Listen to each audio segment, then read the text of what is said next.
Alicia Hendrick with Century 21 J.C. Jones American Dream, and I just had a thought I wanted to share with you. Seller property disclosures are so important. Did you know that it's required by law for you to fill out seller property disclosures when you go to sell your house? Even if you choose to do for sale by owner and you don't even use a realtor, you still have to fill this out. It's a legal requirement. And so I just wanted to talk about them really super quick because this is something I talk about every day at my work and it's so important. When you get the seller property disclosures and look it over, it can seem daunting. It's like 8 pages. And so it can seem really daunting.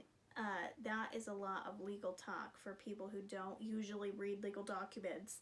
But I wanted to encourage you. You want to take some time when you can be alone or be with your spouse or whoever owns the house with you, and you can really have a few minutes, maybe 20 minutes, half an hour, where you can reflect on the past of your house. I'll tell you what I tell all of my clients, all of my sellers. The point of the seller property disclosure is to keep you as a seller from getting sued. That's basically it.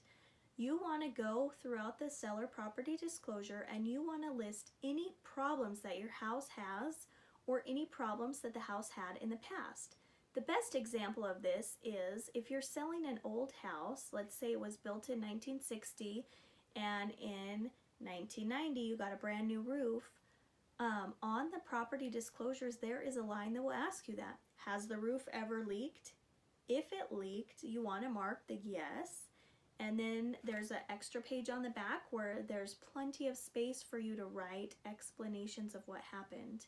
And I would say to you, if the roof leaked, then you want to mark the yes. If it ever leaked, mark the yes. And then on the back page where there's additional explanations, you want to write the number of the question and then fill out a little paragraph about what happened. The roof leaked in 1990, and so we put a brand new roof on. And that's basically all you have to do. But I would say a couple things. If you used a licensed contractor to do the work, you want to mention that. If it's anything having to do with plumbing or electrical, I would definitely mention that you used a licensed plumber or a licensed electrician so that the buyers reading this over feel that this problem was properly addressed at the time and they're not worried about it.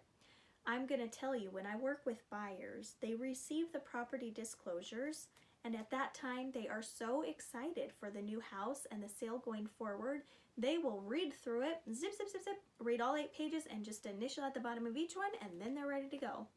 And I find that if there are any problems with the house disclosed in the property disclosures, usually if the buyers receive them at the beginning of a contract, the buyers are so excited for the new house, maybe excited that their offer's been accepted, they read through and are able to accept problems that the property had in the past very quickly without a lot of questions.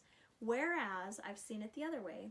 If you don't deliver the property disclosures to your buyers until a week before closing, and by then all of the inspections have been done, the excitement of having your offer accepted right at first has all worn off, the inspections are done, the buyers are maybe getting a little bit of buyer's remorse, they know about all the problems with the house, and then they receive the property disclosures.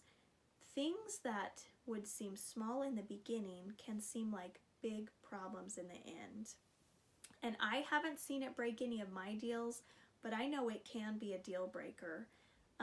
And so I would just want to advise you, when you're thinking of selling your house, get a set of property disclosures. You can call me, any realtor can help you get property disclosures, and take the time to go through. It's okay, there are a ton of questions. If you don't know the answer, it's okay to mark unknown. Every question will have a yes, no, unknown. It's perfectly fine to mark unknown, but what I would tell you is do not just go through and put your finger on the unknown and then draw a straight line down through unknown, unknown, unknown, through all of them. Don't do that. Do yourself a favor to take the time to go through the property disclosures and honestly think back and ask yourself with each question, has this ever been a problem? And if it has, then you'll want to explain on the back page how it was dealt with. And so I would just encourage you to do this early when you're listing your house. If your house is going to be on the MLS, I would add the property disclosures to the MLS so that buyers can see them right away. If you have any questions about this or about any other real estate issues, I'd be happy to help you. Again, my name is Anastasia Hendrick, and I work with Century 21 J.C. Jones American Dream.